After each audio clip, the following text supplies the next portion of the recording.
qu'il faut bien comprendre, en fait, dans notre façon à nous d'appréhender le patient au travers, encore une fois, de son vécu, c'est que, si je te le schématise, c'est comme si tu avais en toi une cartographie que moi, mes mains vont réussir à Donc lire. un plan, une carte. Voilà, comme un peu une carte, qui va correspondre, en fait, à ces empreintes de ces traumatismes-là. Donc tout ce Que que ce j'ai vécu. soit un principe de violence, tu parlais tout à l'heure d'un enfant pas désiré, ça peut amener des troubles du comportement alimentaire, ça peut amener tout un tas de choses sur le plan postural, avec des douleurs de dos, de genoux, enfin tous des problèmes d'enracinement. Et ça, Mais tu vas que pouvoir le déduire Oui, avec la pratique et le exactement. dialogue sûrement. Exactement, et l'expliquer au patient et lui dire cette zone-là, elle est liée à ça, ça peut être ça, ça, ça, ça, ça. Lui, il va faire des liens par rapport à son histoire, et c'est là où l'échange est très important, et il n'y a pas d'ascendant de ma part sur le patient, mais que j'espère lui apporter tout ce que je peux être de mieux, mais je suis certain que de par son témoignage, il m'apporte aussi énormément. Et le but, c'est que l'on avance ensemble pour résoudre ces conflits-là, qu'ils soient physiques ou psycho-émotionnels. Salut à tous, comme chaque dimanche 18h, on se retrouve pour une nouvelle vidéo. Aujourd'hui, on va pas faire une analyse de diète. On va pas parler uniquement d'ailleurs diététique et nutrition. On va changer un petit peu de sujet, on va élargir le champ des possibles. Mais je pense que vous allez apprendre beaucoup de choses avec notre invité du jour que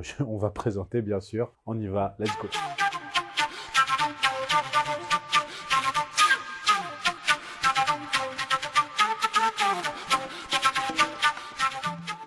Mathieu, bonjour. Anthony, bonjour. Est-ce que tu peux te présenter rapidement? On va rentrer plus dans le détail, mais déjà nous dire qui tu es, ce que tu fais dans la vie. On va commencer par ça. Donc, je suis Mathieu Hamon, ostéopathe. J'ai un DUG, donc un diplôme en 2 ans de biochimie mention sciences de la vie. Et après, j'ai fait 6 ans d'études pour devenir ostéopathe. Parallèlement à ça, j'ai eu un double cursus puisque j'ai fait une école d'ostéopathie aux alentours de Lyon, où évidemment, il a été très intéressant d'apprendre les sciences fondamentales et toutes les techniques ostéopathiques, mais à visée très mécanique finalement sur le corps humain. Okay. Et j'ai eu une autre approche par mon père, qui a plus de 40 ans d'expérience et qui a écrit 4 livres sur le sujet, au travers d'autres choses, le vécu et les facteurs extrinsèques qui peuvent agir sur le corps humain, modifier sa posture, favoriser certaines pathologies ou certains symptômes. Et le but est de pouvoir avoir une vue holistique et de pouvoir au mieux traiter les patients. Ok, donc là, cette formation d'ostéopathie, comment ça t'est venu de vouloir devenir ostéopathe? Alors, au tout début, je voulais devenir ce qu'on appelle delphinologue, c'est-à-dire que ça vient de la mythologie, non? Ça vient presque de la mythologie. Je voulais en fait travailler avec les dauphins. Okay. Et vers 14-15 ans, je savais qu'il fallait faire veto. On me disait que c'était très compliqué, très dur. Peut-être que j'aurais dû continuer dans cette voie-là, je ne sais pas. Mais du coup, j'ai vu une émission où il y avait des personnes qui intervenaient en Israël, à Eilat, sur des gens qui avaient vécu des traumatismes, sur des enfants autistes, sur des enfants handicapés, des gens qui ont été violés, qui avaient subi des cambriolages. Et il y avait tout un tas de thérapies, dont l'ostéopathie, qui pouvaient avoir une action en fait avec les dauphins dans l'eau, dans ce centre-là. C'est-à-dire comment ça se présente? Tu fais de l'ostéopathie sur la personne? Oui. Et en même temps, elle est au contact des dauphins? Exactement. En fait, c'était plus. Enfin, je suppose en séparé, c'est pas en même temps. Mais... Ça dépend. C'était pluridisciplinaire, mais le but c'était qu'il y ait le maximum d'intervenants possibles qui vont avoir un axe de travail différent, mais un but commun. C'est évidemment que la personne aille mieux. Ouais. Et centre à Eilat en Israël, ce qui est hallucinant, c'est que les dauphins sont en liberté. Moi, j'y ai été, et du coup, j'ai réussi à quand même concrétiser mon rêve en 2018, où on a accompagné des enfants autistes et où on les a soignés là-bas. Et les dauphins ne venaient que vers les gens qui avaient vécu certains traumatismes. Donc, c'est-à-dire, quand tu dis qu'ils sont en liberté, c'est pas du tout dans un centre? Pas du tout. C'est un centre, mais ouvert sur la mer. T'es sur la plage. Ok, d'accord. Et les dauphins sont libres d'aller et venir à leur gré. Ils sont habitués via le fait qu'on leur donne peut-être de la nourriture. Certainement. Et puis, parce qu'ils aiment aussi, comme des animaux très joueurs. Mais toujours est-il que moi, mon rêve, c'était les dauphins depuis que je suis tout petit. Et en fait, à un moment donné, j'ai réussi à allier... Tu regardes des flippers. Carrément. C'est ta génération, en plus. Tout à fait, c'est ma génération. Oh non, j'étais trop jeune. Tu peux te dire quel âge tu as à peu près? 43. Ouais, 40. Ou 34, je sais plus dans quel sens ça se fait. Un des deux. Mais oui, bien sûr que c'est ma génération. Alors évidemment, le dauphin parle pas, on le comprend pas autant, mais effectivement. Ça t'a parlé, ok. Oui, complètement. Okay. Et comment ensuite t'as bifurqué du coup alors? Parce que tu t'es rendu compte que ça allait être trop difficile, enfin on t'a un peu découragé peut-être? Alors, il y a eu effectivement... Parce que, pardon, juste, je suppose qu'il y en a pas beaucoup en France de delphinologues. Là. Non, il y en a pas beaucoup, et surtout, en fait, c'était soit après partir sur des études d'océanographie, soit partir sur le côté soigneur, animalier, mais ça, c'est dans des parcs, et je me refusais à être dans... Mais ça n'a rien à voir, ouais. Et puis non. Tu peux sûrement pas soigner que les déjà, dauphins, si tu dois pouvoir, mais le côté soigneur, c'est plus le côté comme à Marine Groenland ou au parc Oui, Astérix avant, oui, oui. tes dauphins restent dans un bassin c'est comme si toi tu restes dans une pièce comme ça pendant 40 ans de ta vie. Oui, ça a rien à voir, ouais. C'était hors de question. Et puis le gros problème, c'est qu'en France, à l'époque, et même encore certainement aujourd'hui, dans le côté chercheur, à part dans l'aérospatial et le nucléaire, et peut-être 2-3 autres, il n'y a pas beaucoup de subventions. Donc j'ai vite compris, ayant un intérêt certain aussi pour les belles voitures, j'ai vite compris que de toute façon, j'allais quand même galérer pour pouvoir produire mes propres vidéos, comme le font certains, qui ont la chance de pouvoir faire comment ça s'appelle, le truc des pingouins qui était sorti. La marche de l'emploi. Voilà, par exemple. Okay. Mais bon, c'est des gens qui, du coup, sont très connus, quoi. Oui, ça n'a rien à voir. Ouais. Et quand j'ai su et que j'ai compris sur ces documentaires-là que je pouvais avoir un lien entre le métier que faisait mon père qui quand même m'intéressait, parce que quand je voyais clairement rentrer des patients, j'étais bien plus jeune, mais quand je voyais rentrer des patients dans la salle de soins de mon père et quand je les voyais sortir, il y avait vraiment quelque chose de différent. Et pas que parce qu'ils avaient un mal de dos et qu'ils ressortaient et qu'ils avaient plus mal. Ça, on va y revenir. On va pas parler d'ostéopathie justement traditionnelle. Juste pour la culture générale, je trouve que c'est intéressant. Quel est l'effet? Pourquoi les dauphins? Qu'est-ce qu'ils ont de particulier? Hormis le fait que c'est un animal qui... Alors, mythologiquement parlant, il y a beaucoup de croyances, en fait, sur les dauphins, mais moi, personnellement, c'est juste parce que c'est un animal qui m'a Non, mais les gens, pourquoi cet attrait? Là où tu es allé, pourquoi cette thérapie avec les dauphins? Alors, pourquoi pas avec des girafes? Alors, avec les girafes, ça doit peut-être marcher. Il y a aujourd'hui ce qu'on appelle l'équitie ou l'équithérapie aussi, qui sont en fait de la médiation animale, mais c'est plus facile de faire de la médiation animale avec certains animaux qu'avec d'autres. Par exemple, là, donc l'équithérapie et l'équitie, c'est avec les chevaux. C'est assez facile aussi, surtout dans notre région. Les dauphins, c'est un peu plus compliqué, mais il se trouve que c'est des animaux qui sont très empathiques, même s'ils peuvent avoir des fois vraiment des caractères de cochon et avoir des moments de combat où il vaudrait mieux pas être à côté, mais c'est des animaux qui sont quand même accessibles facilement. Le gros avantage aussi, certainement, la détente que peut procurer le milieu aquatique, le côté relaxation que ça peut amener, et on sait aujourd'hui que les gens qui vivent par exemple au bord de la mer ou au bord d'un lac sont bien moins sujets au stress que les autres. Donc en fait, ça doit aider. Et c'est plus facile de faire ça certainement au tout départ avec un dauphin qu'avec une baleine bleue qui fait 26 tonnes ou avec un orque. En fait, sur l'homme, l'effet il est purement psychologique au final. C'est la grande question. Parce que je m'imaginais un truc avec les ultrasons, je sais pas. C'est possible, c'est fort possible. De toute façon, les ultrasons ont un impact, ça c'est certain. Et est-ce que c'est la croyance depuis plusieurs milliers d'années sur les dauphins qui joue sur effectivement la psychologie de l'être humain? Ce qui est certain, c'est que c'est des animaux quand même assez atypiques parce qu'il y a je sais plus qui c'est qui avait traversé à un moment donné un océan, la Manche enfin la Manche n'est pas un océan, mais ou la Manche ou l'océan Atlantique, et qui était sur le point, il l'a dit, il était sur le point d'abandonner et carrément limite de se laisser couler entre guillemets. Et c'est un dauphin ou des dauphins qui sont venus et en fait qui l'ont aidé à continuer. Donc il y a quand même quelque chose de l'ordre de l'invisible certainement, mais qui se passe avec ces animaux-là. Et ils ont de toute façon, c'est un animal qui a toujours fasciné les marins comme les. Qui est très très intelligent. Oui, ça, c'est alors le chimpanzé évidemment et peut-être l'animal qui est le plus proche de nous de par son intelligence et puis même de sa morpho-anatomie. Mais le dauphin a un cerveau qui est le plus gros du règne animal. Donc et le sonar, et comme tu disais, le sonar et les ultrasons, c'est quelque chose. Les colocations, c'est quand même c'est la base de nos cartes marines aujourd'hui des plus gros navires, que ce soit pétroliers, de plaisance ou autres. Oui, ils ont développé ça. Ah oui, on copie la nature la plupart du temps. On n'invente pas grand-chose. Ok. Donc pour revenir, après donc ostéopathie, c'est 8 ans d'études au total. 6 ans. Ok. 6 ans, donc en double cursus, c'est-à-dire que j'avais les cours la journée à l'école. Accessoirement, je donnais des cours de maths, de sciences physiques et de SVT pour payer mes études. Et en même temps, j'avais la formation à la maison par mon père. C'était l'aspect pratique que d'autres n'ont peut-être pas. Ah bah clairement. Parce que du coup, ton père... Clairement, puis l'approche. Déjà... C'est pas ton père, est-ce que du coup après, c'est lui qui t'a inspiré, oui, pour devenir... Inspiré, oui. Incité ou obligé, pas du tout, puisqu'on est en tout... Par l'exemple. 6 frères et sœurs, et je suis le seul qui a fait ça. Qui a fait ça. T'as encouragé par l'exemple. Oui. Et donc tu commences à quel âge du coup l'ostéopathie? Eh ben, je commence à m'y intéresser aux alentours de la quinzaine à peu près, 15-18 ans, et c'est là où j'ai décidé de pas faire ni veto ni océanographe, mais de partir sur l'ostéopathie. Sauf que comme j'hésitais, j'avais quelques peurs certainement, notamment d'arriver à faire aussi bien que ce pouvait faire mon père, parce que c'est vraiment un pionnier dans le domaine et dans son nom est quand même très connu dans le milieu ostéopathique. De ce que je sais, il me semble, semble, il a créé une méthode Oui. d'ostéopathie Oui, comme la méthode qui est Mézières. connue dans le monde entier. Oui, ou du moins en tout cas dans le milieu, oui. Oui, enfin, Ouais, oui, tout nous, à fait. bien sûr, Ouais. on ne connaît pas parce Mm. que en même temps, l'ostéopathie, c'est pas, ça commence, mais c'est pas ultra réputé. Mm. Et puis, il y a une image un peu, pendant longtemps, je pense, on va en parler, qui a été un peu peut-être dégradante. Complètement. Voilà, Complètement. de l'ostéopathie. Après, je pense pas dans notre milieu, parce que c'est très utile. Quand tu fais du sport, je ne pense pas. Non, c'est plus par le monde malheureusement médical. classique, mais comme oui. les kinés ont eu le même problème il y a des années, ils se faisaient traiter juste de masseurs, alors qu'ils étaient masseurs kinésithérapeutes. Oui. Et pour eux, c'était pour le monde médical, c'était pas grand-chose. Alors qu'aujourd'hui, on voit bien que la kiné est très utile dans beaucoup les médecins, domaines on voit chez d'application. les kinés. Bien sûr, et même chez les ostéos maintenant. D'ailleurs, ça permet de rebondir. Quelle est la différence fondamentale entre un kiné et un ostéopathe? Parce que souvent, les gens se demandent, Bien sûr. est-ce que je dois aller chez le kiné ou chez l'ostéopathe? Comment je sais lequel est habilité? Enfin, moi, j'ai la réponse, mais est-ce que tu peux expliquer clairement aux gens comment... Outre le nombre d'années d'études, qui est quand même le double.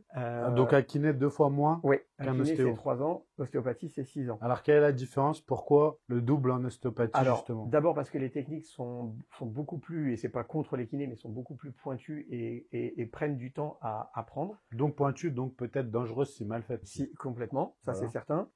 Et les sciences fondamentales, c'est-à-dire l'anatomie, la physiologie, la pathologie, ça va plus loin. Ça va beaucoup plus loin. Moi j'avais des profs qui étaient des chirurgiens et des médecins en ostéopathie qui nous disaient que parce que nous on l'utilise au quotidien, l'anatomie, on est meilleur que les médecins en anatomie. Meilleur dans le sens où parce qu'on l'utilise, évidemment. Un médecin généraliste. La plupart du temps. Un généraliste. Oui, parce qu'un spécialiste va évidemment avoir des connaissances supérieures dans son domaine aussi. Mais le but, encore une fois, le problème aujourd'hui pour moi, le problème aujourd'hui, c'est de compartimenter l'être humain en fonction d'un domaine. C'est-à-dire que l'endocrino va traiter ta thyroïde, mais il va pas se poser la question de savoir s'il y a de l'arthrose au niveau cervical, qui aurait peut-être, il pourrait y avoir un lien ou pas avec des kystes thyroïdiens, par exemple. Donc, à force de compartimenter l'être humain, tu as tout un tas d'intervenants qui viennent mettre leur grain de sel et dire oui, monsieur a ça, mais il n'y a pas de lien entre les différentes parties. Pas. On travaille sur les parties, mais pas sur le tout.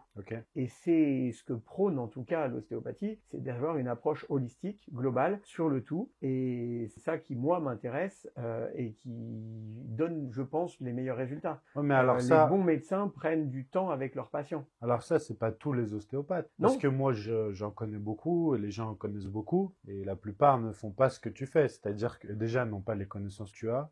Alors ça, on va en parler. Parce que est-ce que dans le cursus de base, les 6 ans c'est long, mais à la fois, pour tout apprendre, c'est pas si long que ça. Non, et puis encore une fois, les études, la plupart du temps, et moi le premier au début, tu as l'impression qu'à la fin de tes études, tu es arrivé. Alors qu'en fait, c'est que le début. T'es jamais arrivé. Donc, mais est-ce que physiologiquement, vous allez vraiment loin? Quelle est la différence, par exemple, entre médecine et les écoles d'ostéopathie? Parce que tu dis, on va loin dans l'anatomie, la physiologie. Alors, je pense que peut-être la différence, c'est les pathologies. Oui, et surtout, les médecins, par exemple, dans leurs études, j'ai pas fait médecine, donc je peux pas dire, mais de ce que me disaient les chirurgiens qui nous faisaient les cours, ils les apprennent, mais pour le concours. C'est-à-dire qu'en fait, c'est pour passer en année supérieure ou avoir les notes. Mais derrière, au quotidien, comme peut-être parce qu'aussi ils ont beaucoup moins de temps qu'avant, vu l'état du monde médical aujourd'hui, mais ils n'utilisent pas leurs connaissances anatomiques, physiologiques ou même peut-être pathologiques suffisamment souvent avec des cas différents. Pour moi, sauf après parce qu'ils ont quand même beaucoup de stages et de pratiques après dans. Oui, ils en ont, mais bizarrement, moi j'en connais, plein de médecins qui me disent qu'en anat, ils sont entre guillemets, ils sont nuls, ils ont tout oublié, mais parce qu'ils ne s'en servent pas. À force de manipuler des pièces osseuses et des ligues et de temps, les premières années, des ligaments, des machins, des trucs, moi tout le temps, c'est des choses que j'oublie plus. Le nom des muscles, l'orientation des fibres, même des vaisseaux sanguins, des nerfs, etc. Les sorties des conjugaisons, il y a plein de gens qui peuvent peut-être les oublier parce qu'ils s'en servent pas souvent. Oui, je vois ce que tu veux alors dire. que quand tu c'est vrai qu'un médecin généraliste, la plupart du temps en soi, alors si je pense que l'anatomie là, ce qui est estomac, œsophage, gorge, et même peut-être plus loin encore. Et tout ça. Mais peut-être qu'il y a moins ce côté rébarbatif, exactement. Et puis encore une fois, il y a le médecin, il va peut-être palper pour faire des tests que ce soit sur des ligaments ou sur peut-être prendre l'attention ou je ne sais quoi, mais dans le traitement lui-même, que ce soit au niveau vertébral, bassin, organes, etc., c'est pas leur quotidien, c'est juste ça en fait. Ok. Donc à force, quand c'est pas ton quotidien, il y a des choses. Tu te souviens évidemment qu'il y a un ligament entre le pancréas et l'estomac ou entre je ne sais quel organe, mais après tu finis par l'oublier. Tout ce que tu ne te sers pas, de toute façon, le cerveau il fait l'économie d'énergie. Hein. Ok. Il l'oublie. C'est en pratiquant et en se le remémorant que ça reste. Du coup, quand est-ce que je sais quand je dois aller voir un kiné, un médecin ou un ostéo? Alors, dans un premier temps, lorsque l'on a un symptôme quel qu'il soit, la question à se poser, c'est est-ce que c'est quelque chose qui va mériter, entre guillemets, une consultation chez mon médecin généraliste qui est de son ressort ou pas? C'est ça le plus dur pour le patient. Quelqu'un qui se bloque le dos, je vais prendre un exemple, quelqu'un qui se bloque le dos une fois, comme ça. A priori, il peut éventuellement aller voir son ostéo. Si l'ostéopathe est bon, il va faire des tests médicaux également, qui va lui permettre de savoir si oui ou non il peut agir sur la structure du patient, ce qui n'empêche pas potentiellement le patient de prendre des anti-inflammatoires ou des antalgiques. Ok. Si ça persiste, normalement le conseil de l'ostéopathe serait éventuellement de revoir le patient ou de l'envoyer chez son médecin, peut-être pour des examens complémentaires. Donc scanner et tout ça. Scanner, IRM, radio, échographie, etc. Lorsque le patient arrive en première intention, non plus chez l'ostéopathe, mais par exemple chez le médecin va faire ses tests à lui aussi médicaux, il va ou pas orienter vers des examens complémentaires, et c'est lui qui peut dire, là, monsieur, je pense que vous pourriez aller voir votre ostéopathe, ou monsieur, je pense que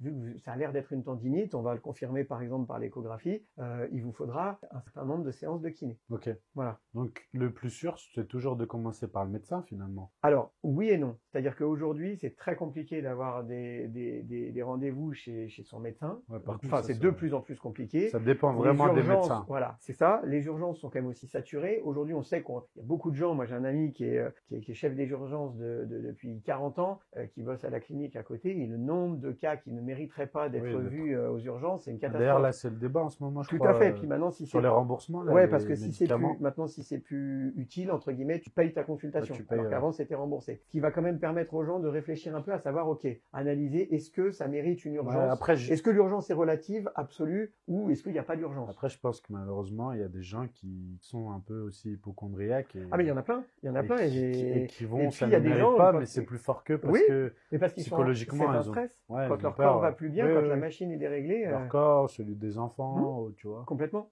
Donc, Mais du coup, dans tous les cas, en général, le kiné, c'est rarement, enfin, c'est même jamais pour moi, mais c'est même de façon administrative, jamais en première intention. Puisqu'un kiné va être remboursé par la sécurité sociale sur prescription médicale, ok. alors qu'un ostéopathe n'est pas remboursé par la sécurité sociale, mais par les mutuelles potentiellement. Et donc, il n'a pas besoin d'une prescription sur ordonnance d'un médecin pour agir. Ok. En Angleterre, par exemple, d'ailleurs, les ostéopathes ont le droit d'arrêt de travail et ont le droit de prescrire des radios. Pas en France. Pas encore, peut-être ça viendra. Je pense Pourquoi l'ostéopathie, c'est autant mis à part? Enfin, je veux dire, il y a des choses, il y a des domaines que je comprends. Par exemple, la naturopathie, on voit sur Internet, dans 99% des cas, c'est catastrophique. Les ostéopathes, je trouve quand même, pour en avoir fait plein les gens, que vu les 6 ans nombre d'études, tout à fait. le niveau moyen, il est bon. Normalement, oui. Comme les médecins, c'est pas catastrophique. Non, pas il y a du des tout. bons, il y a des moins bons. Mm. Et voilà, t'as jamais un gars qui ne connaît rien, Mm. comme la naturopathie où on tire des choses aberrantes. Donc, je ne comprends pas pourquoi il y avait cette vision aussi décriée, pourquoi c'est pas considéré comme médical au départ et pourquoi c'est pas remboursé. Quand un kiné qui fait 2 fois moins d'études, et les kinés c'est très bien, hein, moi je conseille et tout ça, c'est de très bonnes choses, mais pourquoi un kiné oui et un ostéopathe non, je ne comprends pas. Il y a 2 raisons fondamentales pour moi. La première, c'est que c'est une discipline qui est très jeune dans le monde médical. Ok. Donc il faut le temps qu'elle se fasse accepter. C'est-à-dire il faut aussi qu'elle fasse ses preuves. L'ostéopathie a, on va dire, une centaine d'années pour les premiers débuts, sauf que c'était des gars en roulotte. Ok. Donc ce qu'on appelle un peu les magnétiseurs ou pas? Non, pas du tout. Non, il réellement le fondateur de un des fondateurs de l'ostéopathie, Andrew Taylor Still, qui est 1800 et quelques, il a amené ça aux États-Unis. C'est américain à la base? C'est américain. Okay. L'ostéopathie crânienne est plutôt anglaise par Sutherland. Et en fait, tout ça après, ça a fait un micmac. Mais encore une fois, c'est une discipline qui est plutôt jeune. Les kinés, encore, je le disais tout à l'heure, mais ont eu énormément de mal à se faire accepter. Les jeunes ou les jeunes kinés même d'une quarantaine d'années le savent pas. Moi, mon père, il a 73 ans. Les premiers temps de kiné, ils étaient très mal perçus par le monde, enfin, par les médecins, par le Les monde kinés, c'est médical. plus vieux que les ostéos? Ah bah, l'acceptation, en tout cas. L'acceptation par le monde médical est plus ancienne. Ok. L'ostéopathie est en train de rentrer doucement, tranquillement, je dirais dans les mœurs. On comprend aujourd'hui, alors tu as toujours des gens qui vont être farouchement opposés à la kiné et d'autres à l'ostéopathie. Mais c'est surtout qu'encore une fois, c'est une discipline. Mais pour quels moi, sont les très arguments jeune. pour eux? Quels sont La les plupart du temps, arguments? ils en ont pas. Ouais, La plupart parce du que je temps, ils en comprends ont pas non, les mais arguments. pour que ce soit pour la kiné ou l'ostéo, c'est juste. Alors, j'en viens au deuxième point, c'est que l'autre peur, c'est le pouvoir d'argent que représente le patient. À partir du moment où le patient va voir tel ou tel praticien, il vient pas te voir toi. Ok. Et ça, au niveau, je parle des ordres ou des syndicats ou des corporations, qu'on le veuille ou non, Ça joue. Ça joue Ah, forcément. donc Forcément. Et puis, hypothétiquement, c'est comme quand tu es pour une équipe de foot ou de rugby ou je ne sais quoi, tu ne vas voir le positif que sur ce que ton équipe fait. Toi, les autres, c'est forcément pas bien. ok. Et c'est ça qui pose problème parce que moi, dans ma conviction vraiment la plus profonde, je pense qu'on a tous notre rôle à jouer dans le bien-être du patient et sa santé, et que si on avait tous le même but commun, c'est que le patient aille bien, il y aurait de la place et entre guillemets de l'argent, à travers des séances bien sûr ou de ce qu'il y a à faire, pour tout le monde. Parce que hypothétiquement, là, les médecins, ils ont plus de place. Oui. Ils sont tous Débordés, engorgés. clairement, parce qu'on en manque de médecins. Voilà, parce qu'on en manque. Donc, quel est leur Les kinés, intérêt? ça commence aussi à être le cas. Donc, quel est leur intérêt de ne pas reconnaître l'ostéopathie? Je pense. Peut-être de la rembourser par la Sécu pour désengorger. Ça, Parce que c'est vrai qu'il y a encore beaucoup de gens qui, quand ils ont le dos bloqué, vont chez le médecin généraliste. Et moi, personnellement, comme et lui-même tu dis, dit souvent qu'il peut pas faire grand-chose à part les antalgiques. oui, et les il va anti-inflammatoires. donner des... Et je ne vois pas l'intérêt quand on a d'aller chez le médecin lorsqu'on a, par exemple, le dos bloqué. Moi, je suis d'accord forcément, mais parce que je prêche pour ma paroisse. Mais le problème. Non, mais ça devrait être répandu, en fait. Complètement. Vu le nombre de gens qui se bloquent le dos. Enfin, je veux dire, on te connaît tous quelqu'un, même jeune déjà, qui s'est bloqué le dos. Tout Un à parent, un frère. Moi, je me rappelle tout petit. Mon frère, un jour, qui peut plus bouger, il est coincé dans le lit et tout ça. Bon, voilà. Mais parce qu'il y a aussi cette croyance de, vous avez une vertèbre de bloquée, elle a tourné, par exemple. Souvent, on me dit, je vous ai débloqué, il y en a même des patients qui me disent, j'ai été voir mon rebouteux ou mon ostéo ou mon magnétiseur, il m'a fait sauter un nerf. Justement, tu peux pas faire sauter un nerf. Ça, rebouteux, c'est quoi, c'est quoi, non, mais le rebouteux, c'est le mec qui a pas fait d'études. Alors, il y en a des très bons, parce qu'ils sont ostéo, très doués sans diplôme. Oui, mais sans diplôme. Donc, le problème, il fait à la sensation. Oui, mais des fois, ils ont des très bons ressentis. Comme les magnétiseurs, peuvent avoir des fantastiques résultats. Oui. Ok, donc maintenant, ce que j'aimerais qu'on explique, c'est toi, ton travail quotidien, c'est beaucoup plus que débloquer des dos. Parce que là, on a parlé de débloquer le dos. Complètement. Donc effectivement, l'ostéopathe, voilà, c'est bien, on se foule une cheville, on se bloque le dos, on a mal au genou. En fait, dès qu'on a un problème articulaire, globalement, une douleur articulaire, de base, on devrait aller voir un ostéopathe. Maintenant, l'ostéopathie, ça va beaucoup plus loin. Est-ce que tu peux expliquer déjà ta méthode, parce que tu ne fais pas de l'ostéopathie traditionnelle. Oui. Alors, ça vient de ton père, au final. Oui, complètement. Est-ce que tu peux expliquer, en essayant d'être le plus clair possible. Clair, parce qu'il y a beaucoup de gens qui n'auront pas de notion, que ça va être plus difficile de comprendre, mais à quel point l'ostéopathie, elle peut agir sur beaucoup de choses et surtout celles que tu pratiques. Et nous dire en même temps,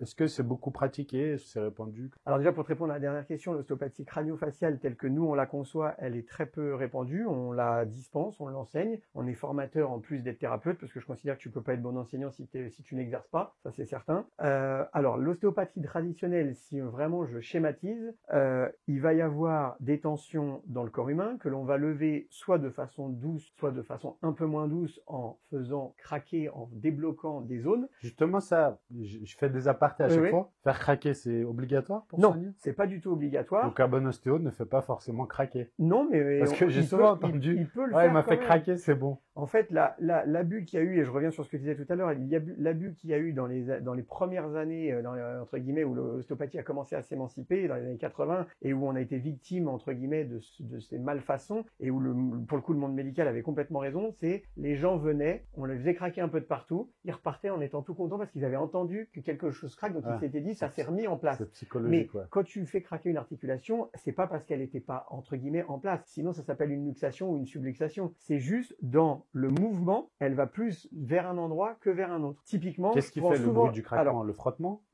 Alors ça, c'est pas le frottement, c'est le gaz qui est contenu dans l'articulation. Mais je prends l'exemple tout bête. Une alliance. Ouais. Par exemple, tu la mets, on est d'accord, de façon longitudinale dans le doigt. Ça, c'est son mouvement majeur. Pas du doigt, hein. Le mouvement majeur, c'est le mouvement le plus important.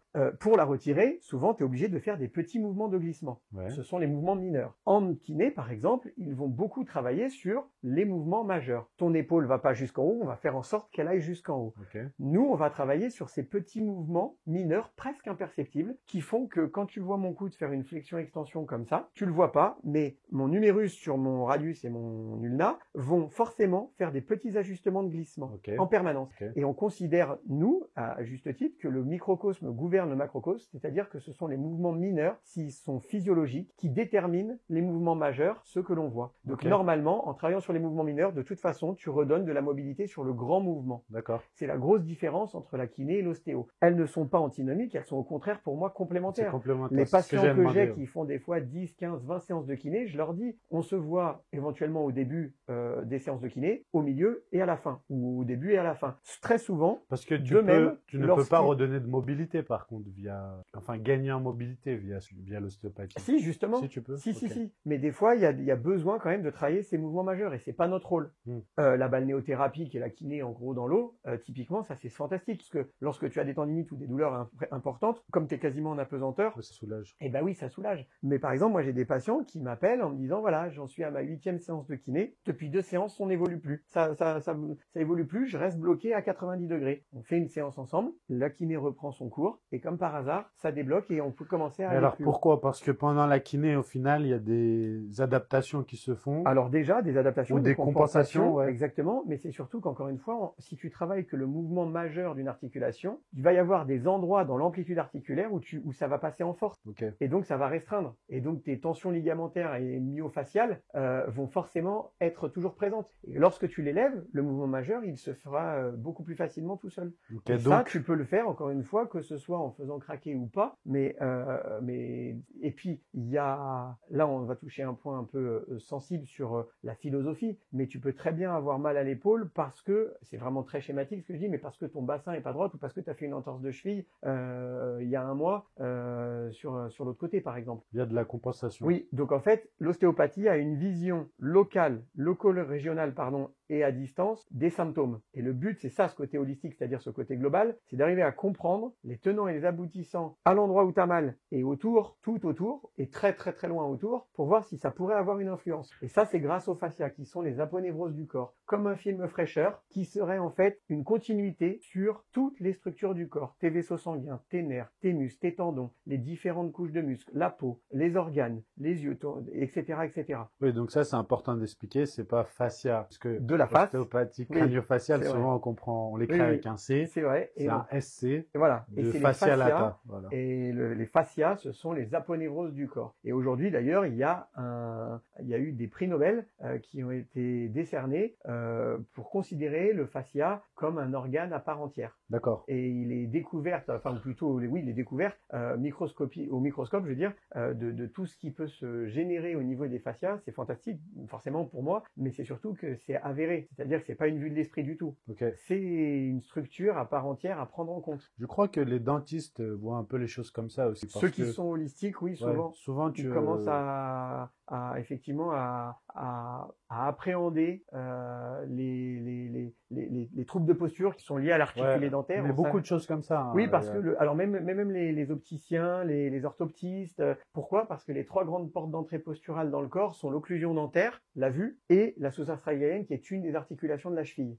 Donc à partir de là, tu sais que si l'une de ces 3 portes d'entrée est défaillante, ta posture, de toute façon, elle ne peut pas être équilibrée. Et toutes ces informations-là vont arriver dans l'oreille, au niveau des canaux semi-circulaires, qui sont évidemment les centres de l'équilibre, et donner des informations au cerveau de pourquoi tu vas avoir l'épaule plus basse, pourquoi je vais avoir la tête un peu décalée, ou potentiellement... Donc ça c'est intéressant à comprendre, parce que ça veut dire que je peux tourner en rond autour d'un problème d'épaule éternellement, Oui. Et le problème peut être mes dents, ma vue Mmh. ou mon oreille interne Oui. peut-être. Mes cristaux liquides. Ou juste tout simplement un mauvais effectivement mouvement en sport ou dans une position du sommeil. Pourquoi pas? Mais le but, encore une fois, lorsqu'il y a un symptôme, une douleur, tu parles de l'épaule, que ce soit une tendinite, juste une douleur de l'épaule, même une calcification, c'est de comprendre, c'est d'essayer de réfléchir à pourquoi, à cet endroit-là, ça s'est mis comme ça. C'est pas le tout de débloquer une zone. Mmh. Sinon, à ce moment-là, on parle effectivement de massage. Tu vas faire un massage taille, les nanas, elles vont se mettre debout sur ton dos, elles vont faire craquer les zones. Mais faire craquer une zone ou enlever un blocage dans une zone, si tu ne sais pas pourquoi il est là, pour moi, ça n'a pas de sens et pas d'intérêt. Parce que ça veut dire Ça que va revenir.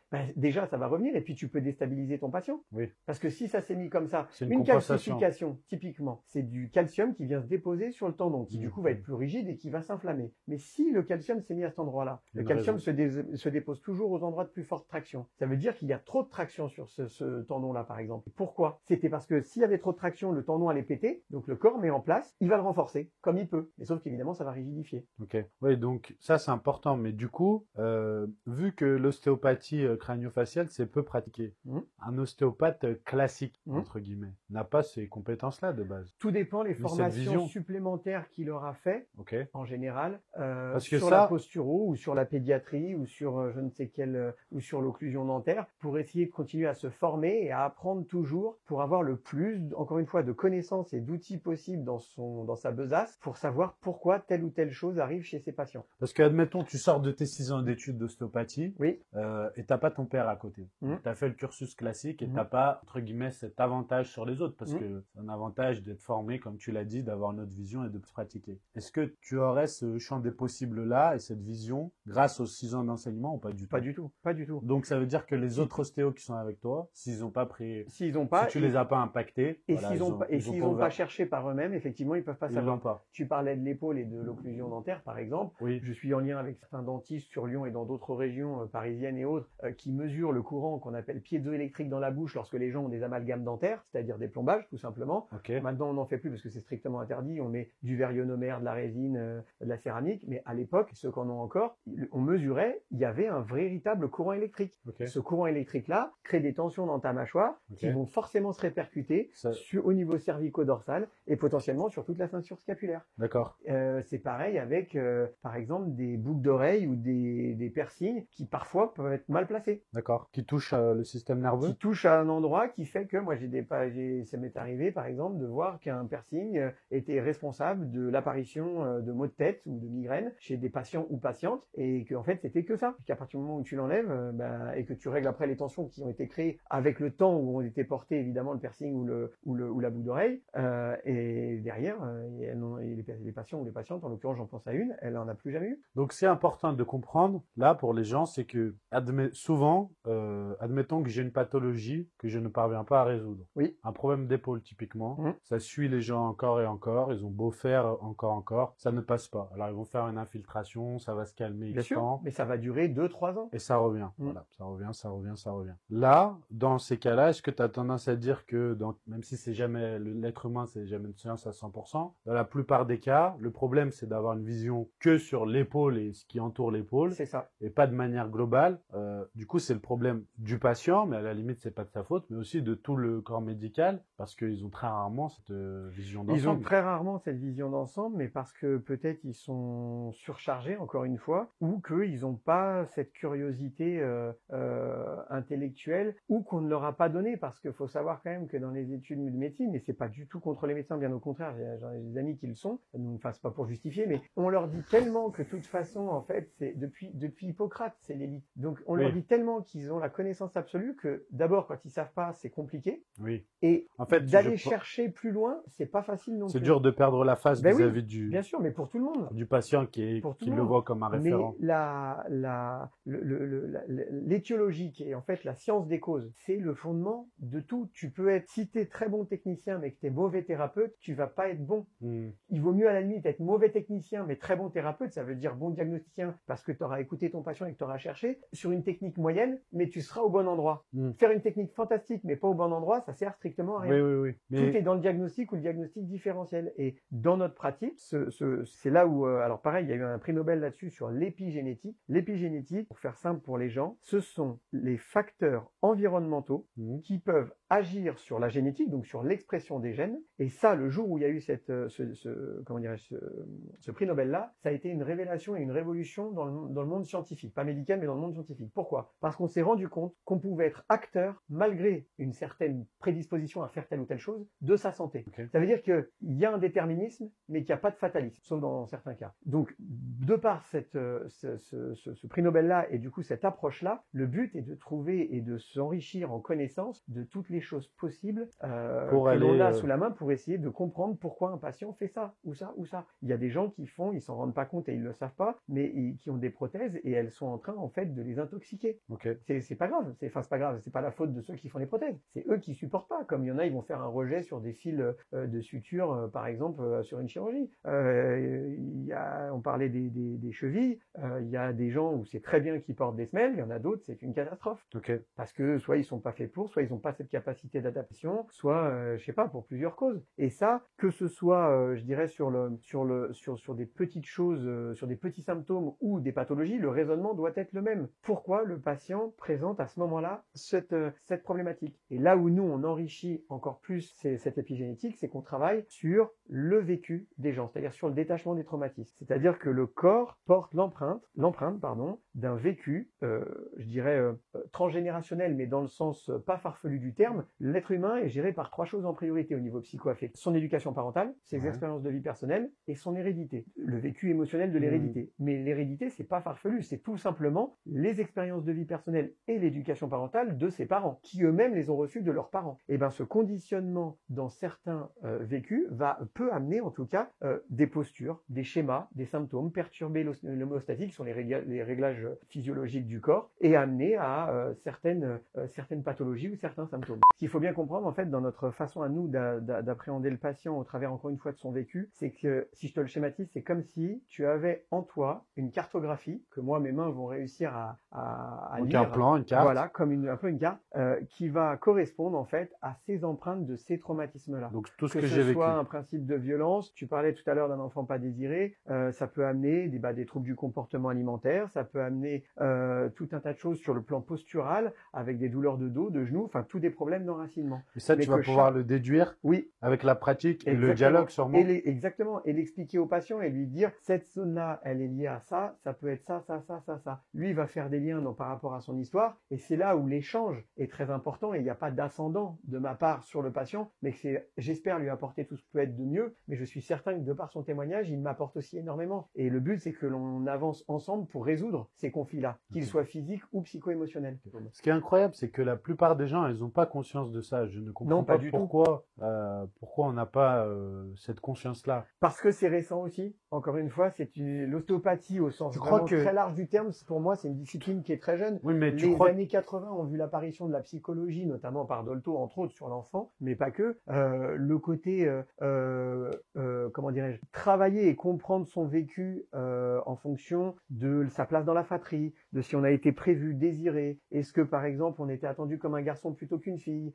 Quel était le couple, était-il dysfonctionnel ou plutôt réellement bien fonctionnel au moment de la conception, etc. Ça, c'est des choses qui sont essentielles, mais faut-il s'y intéresser pour comprendre ce que ça peut amener? Il faut pouvoir le savoir. Ben oui, parce que c'est une vibration qui va amener derrière tout un schéma corporel dans l'être humain. Et à quel point du coup, tout ce que on a vécu par le passé, comment tu peux expliquer simplement que ça module notre physiologie d'aujourd'hui? Alors, génétique, posture, on va dire, ça nous module nous, tout à fait. simplement. Tout dépend de la résilience, c'est-à-dire de la conversion ou de la transmutation de comment la personne va traverser telle ou telle épreuve. Ok. Soit elle va malheureusement pas du tout bien la traverser, l'enfouir en elle, mais ça va faire son chemin et ça va faire son travail de sable dans l'organisme et ça va amener tel ou tel problème à tel ou tel âge. Et vous avez des gens qui ont traversé des choses très difficiles, mais qui sont en bonne santé. Donc tant mieux pour eux. Mais c'est peut-être qu'ils ont cette capacité de résilience. Peut-être que alors après ça c'est plus du développement personnel, mais par exemple la pensée positive, le principe de la pensée créatrice, il y a des gens qui le cultivent naturellement sans avoir eu besoin qu'on leur apprenne. Et puis d'autres pas du tout. Mais ce qui est certain, c'est que toute la vie intra-utérine, parce que ça commence là quand même, et voire même un peu avant, puisque le projet Sens d'un enfant commence, on dit maintenant 9 mois avant. Déjà de savoir si oui ou non on veut et commencer à parler de faire un enfant. Mais toutes ces 18 mois-là vont conditionner énormément de choses, et la grossesse et encore plus, et après la petite enfance, etc. Mais tous ces périodes de vie vont conditionner l'être humain dans ce qu'il va être plus tard. Okay. Et comment, admettons que on a une enfance catastrophique, on n'est pas désiré, on est dans le pire schéma qui soit, et on se réveille à 30 ans. Ouais, 30 ans ou plus, et on se rend compte de ça, et que notre vie, elle est un petit peu cataclysmique, entre guillemets.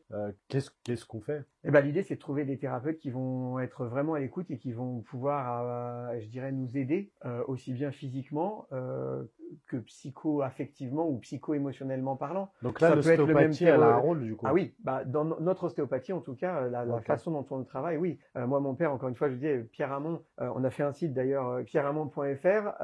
Il y a des explications en texte et des vidéos que l'on a fait aussi sur YouTube. Il y a les 4 livres donc que je disais qu'on a écrits. C'est des livres qui sont intelligibles pour le lambda ou pas? À part un qui est un peu fouillé parce qu'on parle beaucoup d'embryologie, puisque c'est encore une fois une partie très importante de l'être humain. Mais oui, ils sont compréhensibles par toute personne lambda. Mais la personne, il faut que dans ces cas-là, si elle est à un nœud de son histoire où elle ne comprend pas vraiment pourquoi elle en est arrivée là, il faut essayer de comprendre. C'est Einstein qui disait que la plus grande folie consiste à répéter les mêmes événements et s'attendre à un résultat différent. Si t'es pas bien dans ta vie, que ce soit dans ton boulot, physiquement ou corporellement, il faut que tu changes des choses. Sinon, les mêmes causes répètent les mêmes effets. Oui, mais les gens, je pense que les gens ont du mal justement à savoir par qui se faire aider et comment s'orienter. Ils sont un peu perdus. Bon, bien sûr, tu peux faire des lectures, écouter des podcasts, etc. Mais je pense que c'est important d'avoir un point d'ancrage dans le réel. C'est surtout qu'en plus, c'est très important, d'autant que c'est le corps qui porte quand même en dernier lieu l'empreinte de ces traumatismes. C'est-à-dire qu'aujourd'hui, on le sait, tout ce qui est psycho-émotionnel que l'on n'arrive pas à gérer, ça va être entre guillemets absorbé dans le corps. C'est pour ça que si toi ou moi on fait un combat de boxe ou un match de foot américain, de se réveiller le lendemain matin avec un torticolis, c'est presque peut-être un peu normal, mais une personne lambda qui se couche un soir et qui se réveille un matin avec le même torticolis en apparence parce qu'il s'est fait humilier par son patron ou qui s'est engueulé avec sa femme la veille ou l'avant-veille, on est d'accord que c'est pas la même origine. Et c'est que encore une fois là-dedans il y a des choses à travailler et ça a peut-être réveillé des choses du petit garçon ou de la petite fille qui était en lui, parce que ça, il y a des mots ou des émotions qui vont tout de suite contacter je dirais, une partie de notre être d'il y a déjà bien longtemps. Ça, on peut pas faire grand-chose si on travaille pas dessus, parce que c'est on est soumis à ça. Exactement, c'est le subconscient. Il y a une phrase que je dis souvent à mes patients quand on travaille sur vraiment des problèmes de fond, je dirais, quand je dis de fond, c'est pas que physique, c'est qu'ils sont vraiment pas ajustés sur leur chemin de vie, c'est de se demander aujourd'hui s'il y avait le petit Anthony de 10 ans, par exemple, s'il était dans un coin de la salle, est-ce qu'il sourirait pour toi ou est-ce qu'il serait en pleurs pour toi? Par rapport à ce que tu es devenu. Exactement. Et ça, en général, c'est quelque chose qui trompe pas. Parce que quand on se remémore tout le monde, à un moment, on a tous en tête à un moment donné de notre enfance avec des espérances, des rêves incroyables, et de savoir si oui ou non, on est en tout cas sur la bonne voie. Je dis pas qu'on y est forcément arrivé, mais si en tout cas on se donne les moyens ou pas moi, je voulais être footballeur pro, mais le problème, c'est que j'étais nul. Je suis pas très triste, du coup. Moi, je voulais être tennisman et puis du coup, il y a eu un autre gaucher qui a été plus meilleur que moi, qui vient me prendre sa retraite. Légèrement. Ce qui est intéressant aussi, c'est que tu pratiques la musculation. Enfin, Oui. je pense que ça se voit. Depuis combien d'années? J'ai commencé quand je faisais du tennis à peu près bon niveau. Donc j'ai commencé tranquillement vers 18 ans. Donc ça fait 20, 23, Ça fait 20... 10 ans, quoi. Ça fait, ouais, c'est ça, pardon, t'as raison. Ça fait 20, 23, 24 ans, un truc Ouais. comme ça. Qu'est-ce que tu peux en dire? Parce qu'on entend souvent parler de la musculation pour les méfaits sur le corps, Mhm. au-delà de l'apparence physique et de la performance sportive. En termes de santé, moi, ce qui m'intéresse, c'est quel est ton avis, parce que là, on a largement déballé et que voilà, tu es un professionnel de santé, hein, pour moi. Quel est ton avis sur la musculation d'un point de vue santé? Déjà, pour moi, c'est un sport comme un autre, même si certains prétendent que non. Ok. C'est effectivement plus souvent vu comme un complément d'un sport puisque ça participe à une prépa physique pour un sport, mais comme toute activité physique, on le sait et c'est démontré aujourd'hui par exemple, ça aide énormément à réduire les risques cardiovasculaires. Tu réduis les chances d'AVC de façon considérable en pratiquant du sport, dont la musculation. Après, c'est un sport très coûteux, très taxant sur le système nerveux et évidemment au niveau musculaire, donc il faut le pratiquer avec le moins d'ego possible. Dans les premières années, et moi le premier, hein, on a toujours envie de mettre lourd parce qu'on se dit qu'on va forcément prendre plus de muscles si on met lourd, mais si on se challenge de temps en temps, mais pas tout le temps, et que l'on respecte vraiment notre biodynamique, enfin notre biomécanique, pardon, c'est-à-dire en gros nos amplitudes articulaires, et que l'on accepte aussi de s'écouter, c'est-à-dire c'est pas parce que lui il a des gros pecs parce qu'il fait du coucher que moi j'aurai des gros pecs en faisant le même exo que lui, et d'adapter à chacun ce qui lui convient. Je pense que c'est un sport qui est fantastique. Au-delà du côté physique, c'est un des rares sports qui peut amener en fait un travail sur soi au niveau mindset qui est incroyable. Ok. Parce que quoi qu'il arrive, la barre elle aura toujours le dessus. Oui, oui, Donc oui. tu sais que de toute manière, elle gagnera. Mais tu continues quand même à revenir. Donc la motivation se transcende tout doucement en discipline et le mindset s'augmente pour moi d'année en année parce que tu continues, tu persévères alors que tu sais qu'entre guillemets tu vas perdre quoi qu'il arrive. Et ça, dans la vie de tous les jours, c'est un atout incroyable. Ok. Et d'un point de vue santé après global, sur les tendons, les articulations, le dos, qu'est-ce que tu en penses? Parce que dans les dernières études scientifiques qui sont sorties, la musculation est l'activité sportive numéro 1 pour l'anti-vieillissement. Bien sûr. Voilà, c'est pour Ça ça m'étonne pas. qu'on voit Jeff Bezos dernièrement, Elon 6 mètres. Musk, tout ça qui font de la musculation. Tout à fait. C'est vrai que c'est le seul sport pour moi si c'est un sport qui est pratiqué de manière égale par les pauvres, les riches, peu Complètement. importe qui tu es, Complètement. toutes les classes sociales. Parce qu'il y a des sports typiquement, Qui coûtent cher. je vais Le être golf. cliché, mais Le golf. je vais être cliché, mais les riches font peu de foot, ils vont faire du golf, du tennis. Bien sûr, mais Dans parce les que quartiers, mais parce que- malheureusement, tu peux mais pas parce faire que- de tennis. Non, mais parce que Faut payer la raquette, c'est ça. faut trouver un terrain. Ouais. Et puis la musculation, le gros avantage, c'est que entre guillemets, tu n'as besoin de personne. Tu es complètement indépendant du climat. Donc en fait, tu peux le pratiquer très régulièrement. Partout. Ouais. Et les amplitudes aujourd'hui horaires des salles sont aussi fantastiques. Oui, maintenant, tu en pour as les partout gens. des salles. Tu peux t'entraîner à 6h du mat comme à 23h, voire même à 2h du mat dans certaines franchises. Maintenant. Donc ça c'est incroyable. Ça veut dire que tu n'as plus d'excuses. Oui, tu peux Aussi. trouver. Donc ça c'est intéressant, mais effectivement la musculation sur les tendons, pour moi il n'y a aucun problème à pratiquer la musculation. Encore une fois, si c'est fait correctement, en conscience, c'est un sport comme un autre et il y a des gens qui ont fait 20 ans de musculation et qui ne sont pas abîmés et déchiquetés de partout. Mais est-ce que toi tu constates dans des cas que tu vois beaucoup de gens qui auraient dû en pratiquer pour éviter. On parle pas du tout de l'apparence physique. Non, j'entends. On parle vraiment Au santé. niveau santé, ça c'est certain. Est-ce que tu constates, et il y a beaucoup de gens, tu aurais pu leur dire 10 ans auparavant, peut-être parfois c'est déjà trop tard, entre guillemets, si tu as 70 ans et tu as le dos en vrac. Non, mais c'est certain parce que d'abord ça joue de façon vraiment incroyable sur la posture. Le fait de renforcer le dos, c'est quand même une zone d'adaptation prioritaire. Le nombre de gens, comme tu disais, qui ont mal au dos, en général, de toute façon, le mouvement réduit en général la plupart du temps les douleurs. Oui. Donc c'est bien mieux. Les sur gens le dos, ça va très vite sur les. Ah oui, les gens qui souffrent de mauvais retours veineux, ça ne peut que être bénéfique aussi. Oui. Je veux dire, c'est un sport qui pour moi a sa place numéro 1 ou en tout cas dans le top 5 des sports qui peuvent participer à ralentir le vieillissement au niveau cellulaire. Et pourtant, les médecins, ils sont pas. Mais parce que ils ont pas cette vision. Parce que mais c'est des a priori et que regarde. je pense la musculation quand elle est arrivée en Europe, elle est arrivée par quoi? par le bodybuilding, donc par Ah le ouais, c'est pas dopage, Véronique et Davina, là? aussi, ça peut. C'est fitness, Mais ça. c'était fitness. Ouais. Non, mais c'est vrai. Le problème, c'est que c'est la mauvaise image de la musculation. Ouais, c'est pas vraiment de la musculation, en plus. Non, c'est encore autre Je chose. pense, tu vois, le bodybuilding, pour C'est moi, c'est une partie spécifique de la Ouais, musculation. c'est particulier. Mais il y a c'est cette pas la même image-là. chose. Il y a cette Oui, oui. image-là d'abord du sport En facile. fait, je pense que le parce que bodybuilding, le- ça devrait être vu, pardon, comme l'objectif, tu vois? Oui, oui. Parce que tu as Pour la certains, musculation et le bodybuilding, c'est un objectif dans la musculation. Oui, et puis ça prend Tu vois. c'est une place très particulière dans la musculation. Ouais, mais comme c'est l'objectif, tu n'as pas la même pratique de la musculation quand tu fais le bodybuilding que Ah, l'individu ça, c'est moyen certain. qui fait de la Il y musculation. a ça, mais par contre, de façon égale, pour la personne lambda qui ne pratique pas, souvent c'est un sport de gens un peu bêtes, un peu simplets, que en Oui. gros il suffit de pousser pour que ça fonctionne en gros. Sauf que en fait ils se rendent pas compte que c'est très technique et que entre les tenants et les aboutissants des méthodes d'entraînement, des méthodes d'intensification, de la nourriture, donc de tout ce qui est de la diète, donc que ce soit nourriture, supplément, complément, et ça en fait et du côté évidemment développement personnel dans la préparation mentale, ça il le voit pas du tout. C'est la partie émergée de l'iceberg, c'est le mec il a des gros bras et il a des Oui, gros oui, pecs oui. et il roule des mécaniques, mais c'est pas du tout que ça, bien évidemment. La plupart des gens qui pratiquent la musculation ne sont pas des gens bêta qui entre guillemets sont un but d'eux-mêmes, etc. Mais ça donne cette apparence. Mais il y a aussi ce côté, malheureusement, c'est très français, ça je trouve, c'est ce côté jalousie, c'est-à-dire que les gens ils disent de toute façon c'est facile, il suffit de pousser. Mais si c'est si facile, vas-y.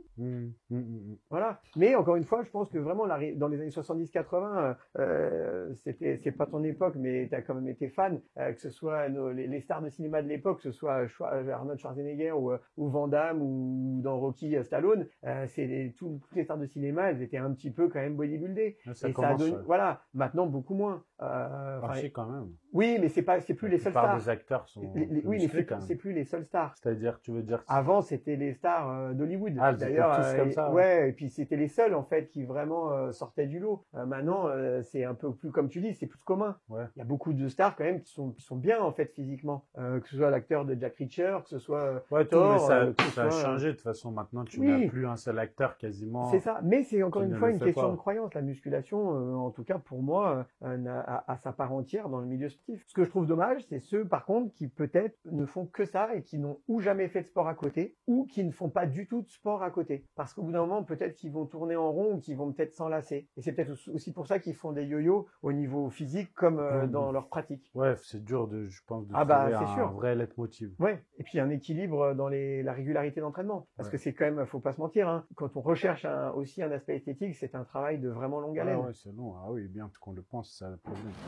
Mathieu, c'est passionnant, on pourrait continuer des heures, mais on va s'arrêter là. Juste avant, si vous avez des questions pour un prochain épisode avec Mathieu, pour qu'on rentre plus en détail sur des problématiques que vous avez, peut-être, alors essayez de donner quand même un minimum d'informations, sinon ça va être dur. Mais voilà, des problématiques courantes, typiques, et qu'on puisse étudier le champ des possibles avec Mathieu, avoir une autre vision ou traiter des sujets, ça peut être le dos rond, même si on avait fait quelques réels ensemble à ce sujet-là. N'hésitez pas à l'écrire dans les commentaires. Le but, c'est de faire un premier épisode avec Mathieu pour l'introduire, le présenter, et après de vous en faire plusieurs dans l'année pour vous donner du contenu un peu différent avec un autre point de vue qui, je pense, très important. Merci à toi.